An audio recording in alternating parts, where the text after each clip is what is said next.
ગીર સોમનાથના વેરાવળમાં ફાયરિંગની ઘટના બનતા સમગ્ર જિલ્લાની પોલીસ છે તે દોડતી થઈ છે અને આ મામલે તપાસનો ધમધમાટ છે તે પણ શરૂ થયો છે અને આ ઘટનાને લઈને એસપીએ શું કહ્યું છે તેને લઈને જ વાત કરવી છે। વૈષ્ણવજન તો તેને કહીએ જે પીડ પરાઈ જાનાને રે।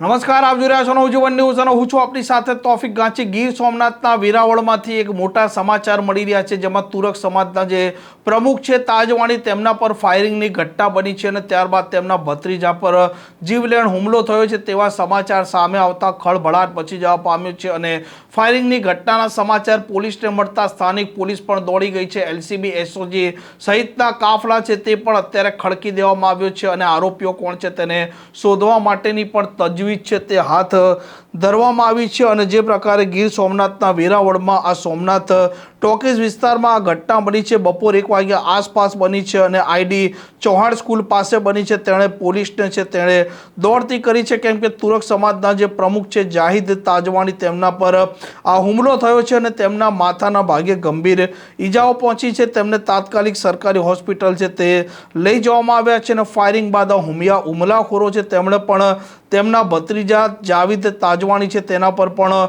જીવલેણ હુમલો કર્યો છે અને આ ઘટનાએ ખળભળાટ મચાવ્યો છે। અને આ મામલે હવે જે પોલીસવાળા છે જયદીપસિંહ જાડેજા જે પોતે મેદાને આવ્યા છે અને તેમણે આ ઘટનાને લઈને પ્રતિક્રિયા પણ આપી છે।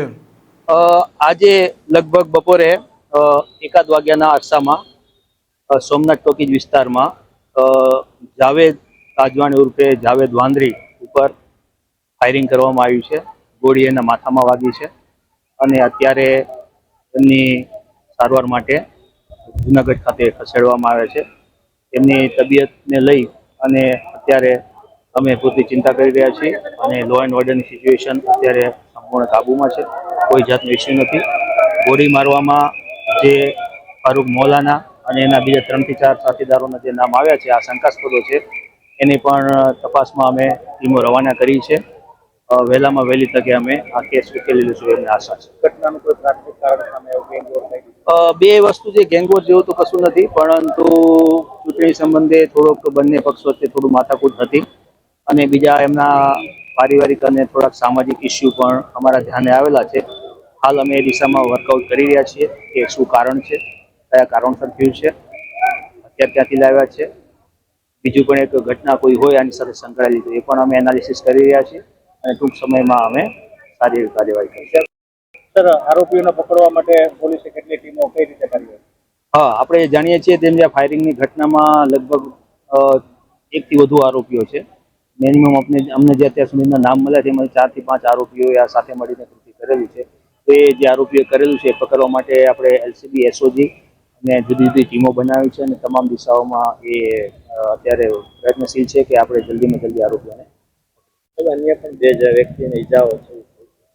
હા, એ પણ અમને અત્યારે જાણવા મળ્યું છે। એક અત્યારે મને અહીંયા હોસ્પિટલમાં જ મળ્યા, એમને પણ સેમ કમ્પ્લેન કરી છે। હવે આ ઘટના સાથે સંબંધિત છે આ ઘટના કે અલગ ઘટના છે, અમે હાલ તપાસ કરી રહ્યા છીએ। आप सब ये इकट्ठा करने की कोई मतलब देखो, आपका फैमिली वाला अंदर है ना, अंदर और भी पेशेंट है सबके, लेकिन ऐसा होता अचानक क्या तो सबको ऐसा तो होता है। अब जो हो गया वो हो गया। हाँ। अब जो हो सकता है वो हम करेंगे। हाँ, तो आपको तपास के बाद हम पकड़ लेंगे सबको, पूरी टीम लगा दी मैंने, पूरे जिले की पूरी टीम लगा दी है। सब हमारे लोग इधर दवाखाने में आते हैं तो भी रास्ते में लेडीज लोग को भी मारते हैं। अभी शांति रहो।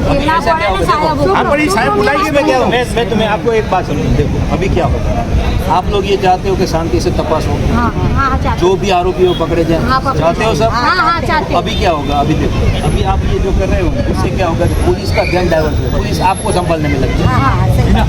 हाँ, वो साइड में रह जाएगा।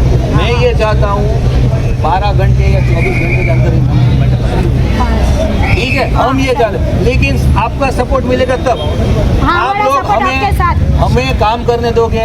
अभी क्या होगा, यहाँ पे 500 लोग इकट्ठा हो गए, फिर वो नानी मोटी मगजमारी चालू सब कर दी। चाहते हैं।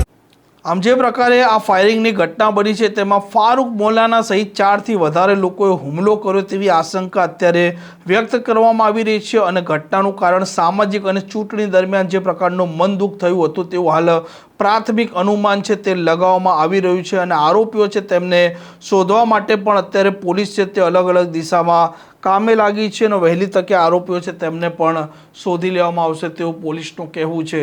આ પ્રકારના સમાચાર માટે નવજીવન ન્યૂઝના ચેનલ સાથે જોડાયેલા રહો. નમસ્કાર.